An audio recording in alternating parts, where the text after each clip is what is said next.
Welcome back. Now, in this session, we are going to talk about the outlier detection. So, when we talk about outlier detection in machine learning, which is crucial part of pre-processing analysis, outliers are data points that don't follow the normal pattern. They might be rare, even events or mistakes, or just a natural anomalies, but they can seriously skew your models and insight if not handled properly. So there are four key aspects we'll cover. One is that statistical deviations. First, the most common method is statistical deviation. This identifies the point that fall far from the mean, often beyond three standard deviations in a normal distribution. Think of this like a z-score based outlier detection. If it works well when the data follows a bell curve. So next is impact assessment. Not all outliers are bad. Some might be important signals like fraudulent transactions or rare diseases.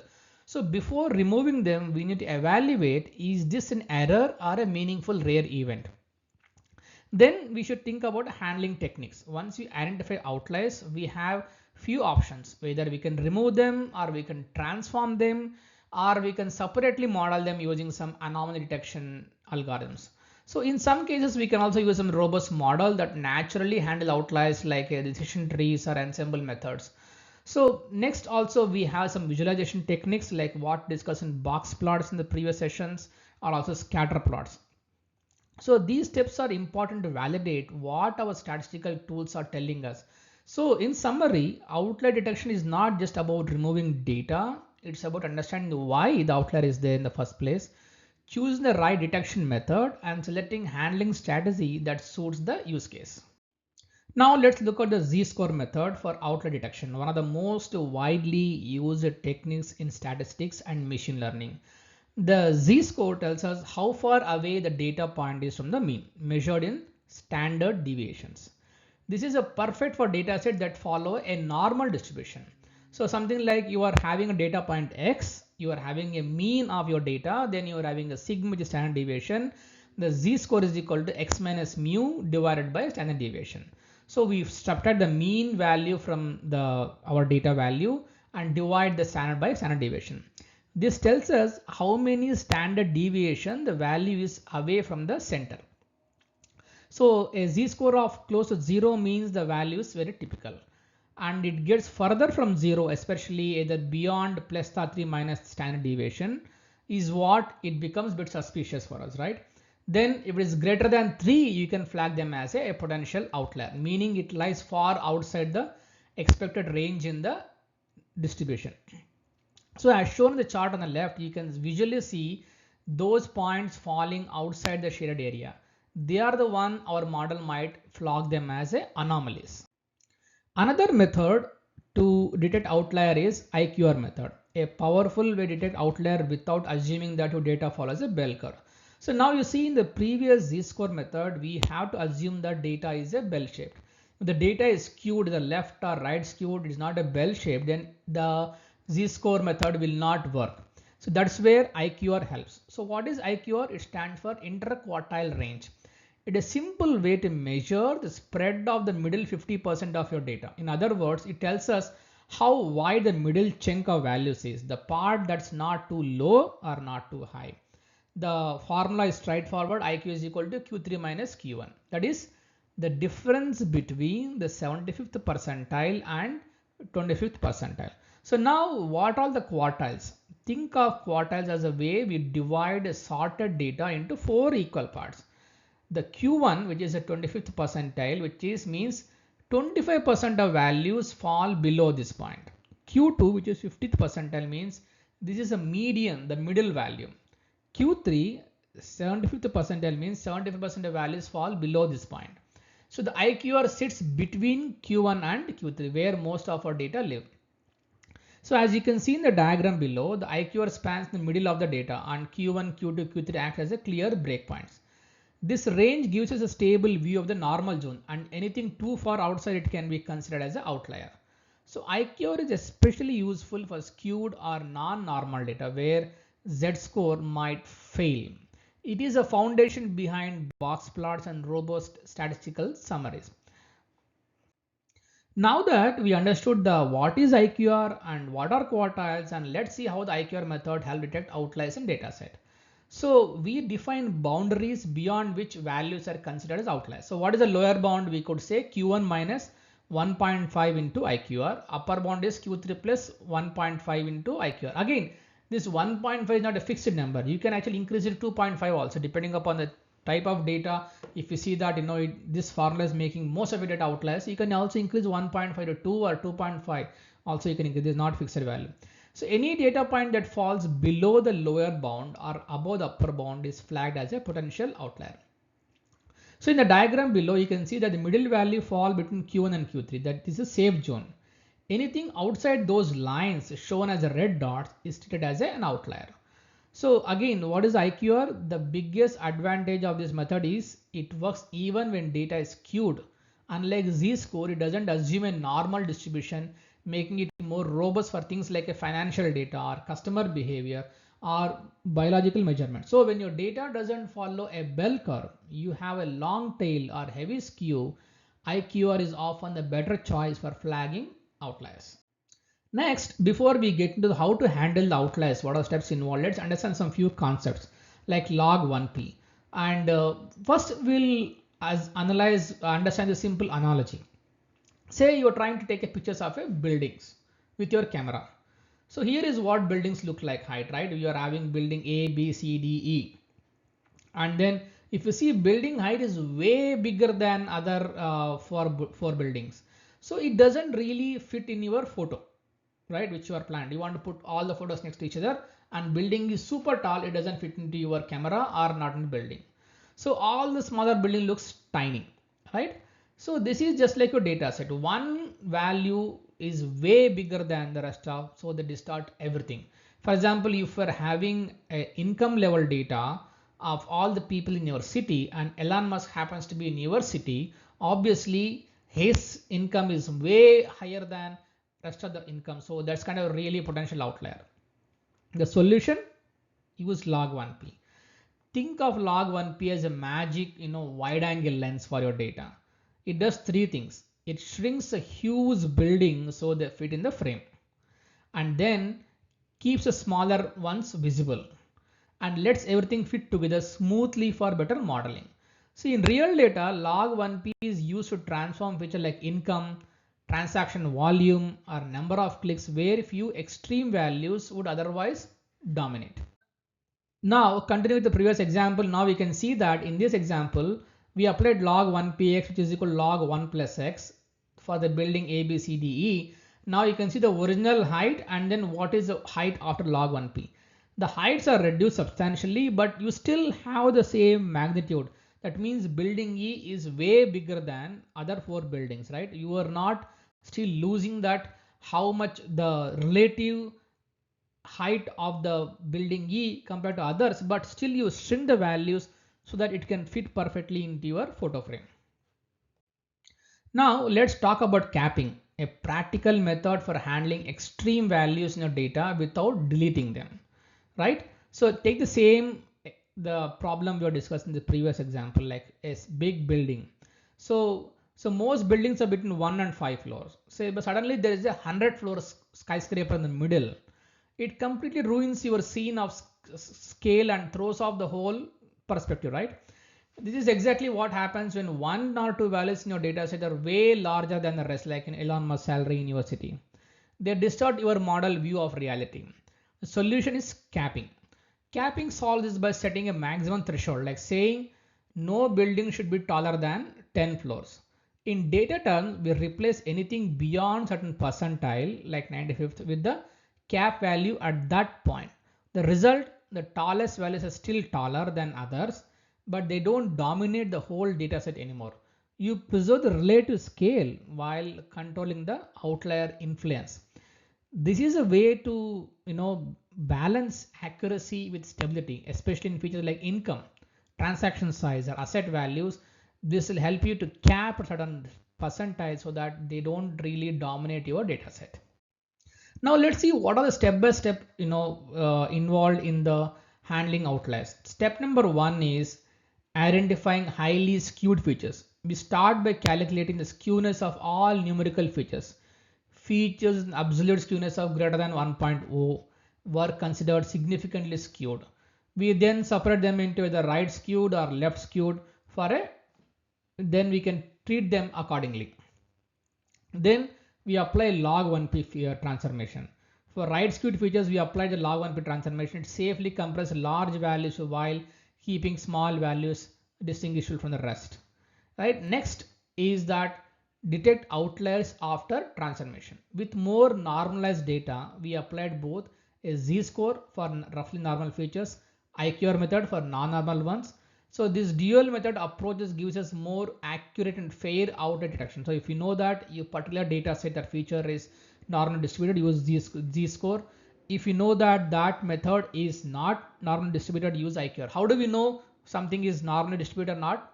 You can use your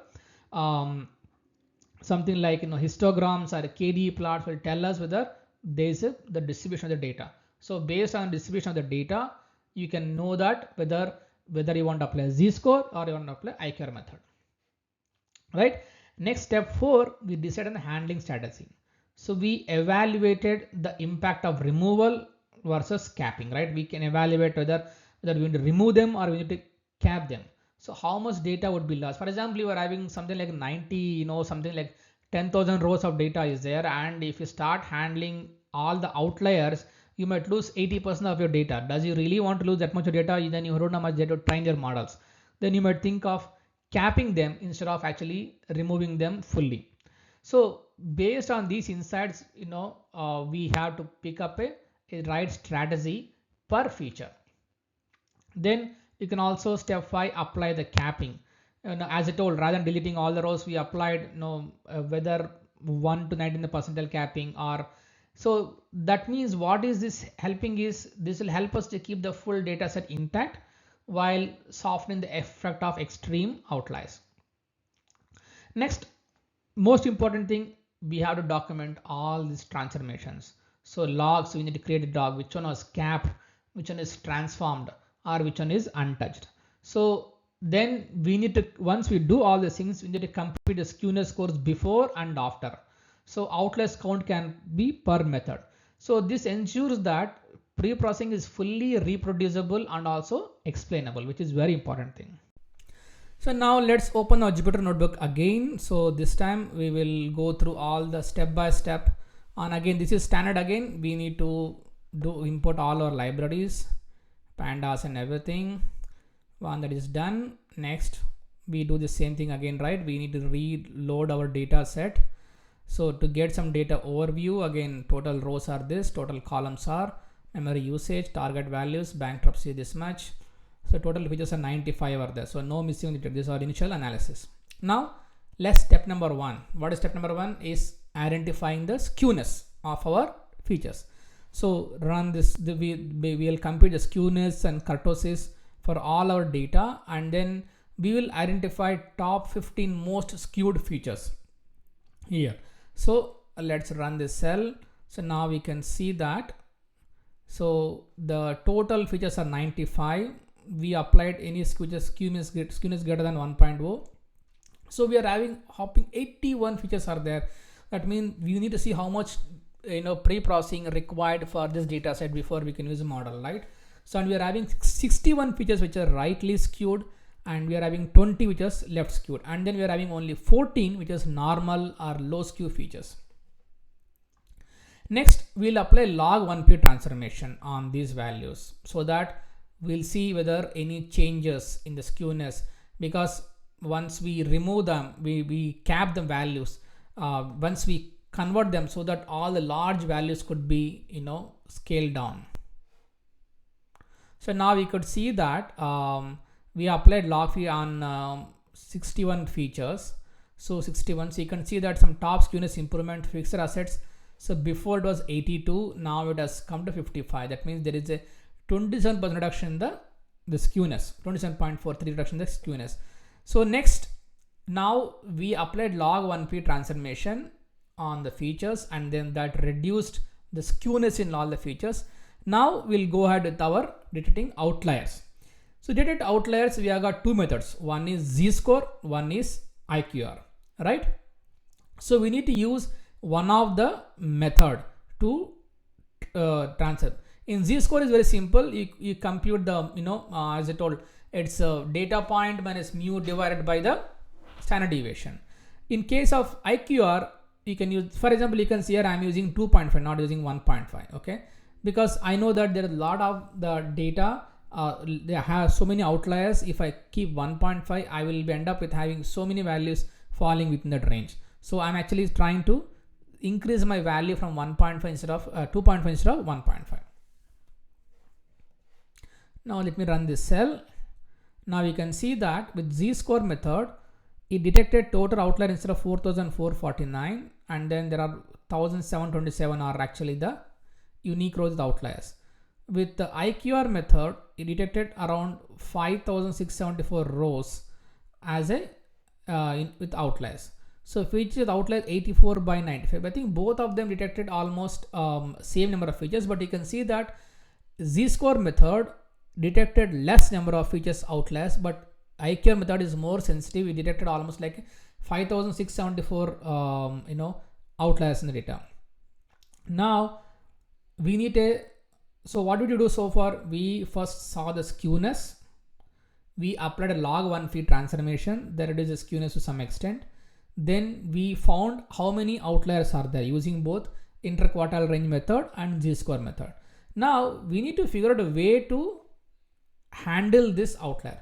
We need to come up with a strategy for outlier. Then we discussed that we can, depending upon the data's type, we can either cap them or we can remove the outliers.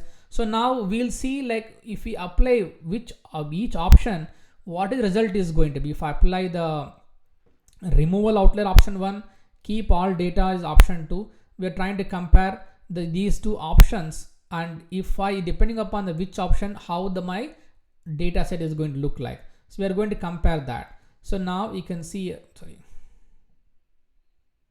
so now you can see that, so we're analyzing z-score with this strategy. If you remove all outliers, so original data is 6,008, after removal we'll have 5,000. So rows we'll lose up to 25% of the data if you go with this strategy.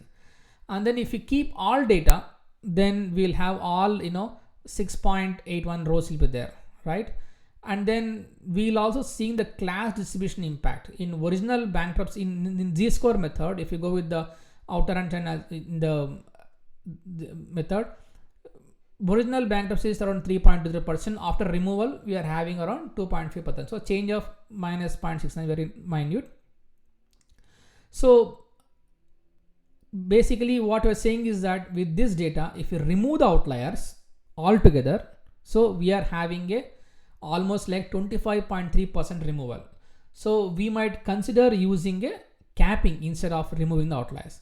Now we are analyzing the what happens if we use IQR method of handling. So we are having total 6,118 rows. After removal, this many rows. So rows removed, so you can see here, it is removing almost 83% of your data, right? So which is not good. If you remove this much amount of data, obviously you don't have any data to train your model. So, but if you keep all the data, you still, that is not good. So what we are trying to do is, the final recommendation we are trying to do, whether use z-score method or IQR method, we need to apply the capping on the data before we can remove instead of removing all the outliers. Now let's do one thing. Now we go to step number 5 we discussed in the previous slide, where we are going to apply the capping on the data, and then let's see what would happen if I apply capping on the data. So now we can see that we are having 95 features, up to 94 we modified because another one is bankruptcy feature, we will not touch that. So total value is capped at 12,130, average capping per feature is 127.7. So you could see that, of course, we are only listing top 10 which is more capping. These are with applied capping here. So now the distribution remains same and everything remains same, but we are keeping the same values. So now the effect of all these outliers will be reduced. They won't distort your model. So you can see that I'm not losing any data. I'm still keeping all the values. So what did I do? First, I saw the skewness. I identified the outliers. Then I applied the capping so that I still keep the same data. At the same time, I don't have the effect of outliers on my data. Now let's document all these transformations. So we applied log transformation to 61 features, with capping 94, with z-score we did this many, with outlier we did this many, and then now the skewness has come down to 4.865 reduction skewness. The total value is 12,130 rows are values are capped, and then we modified only 1.87% of the data, right? So we transform data with the plus percentile capping. So why we did this one? Because we preserve all data while controlling extremes. Now we need to create some visualization so that to validate how our data transformation looks.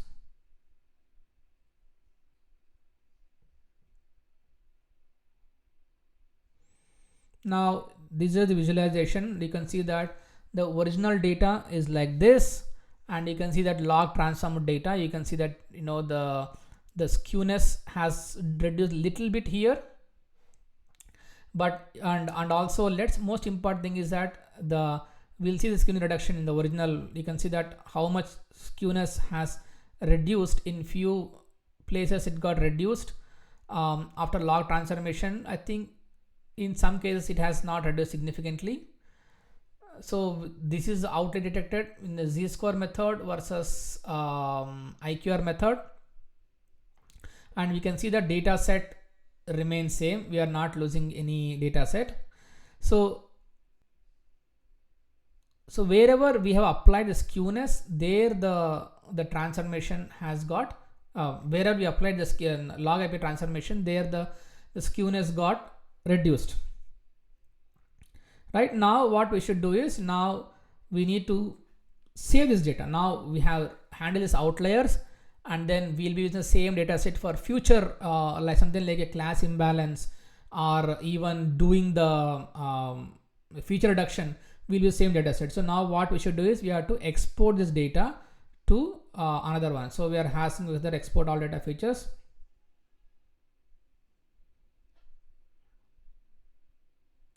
No, I don't want all data versions. I want only one data version. So this is a summary. So we are having data set final cap.csv somewhere else here. It will be saved. So we have